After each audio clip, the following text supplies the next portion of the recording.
Hello everyone, welcome back to my channel.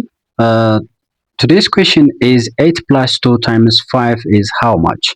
So you may solve this from left to right. That is 8 plus 2 is 10 times 5, which is equals to 50. So this is incorrect because you are not following the order of operation. That is the rule that we call it PEMDAS. PEMDAS. PEMDAS.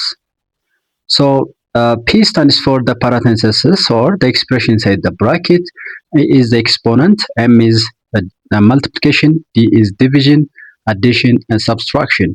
In the order of operation, multiplication and division have the same priority, but you have to work it from left to right, and the same for addition and subtraction.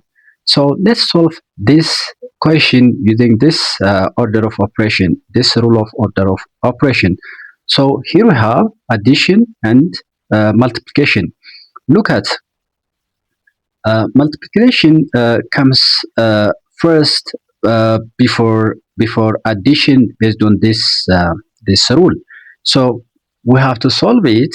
8 plus 2 times 2 times 2 times 5 is 10, which is equals to 18. So the correct answer is 18.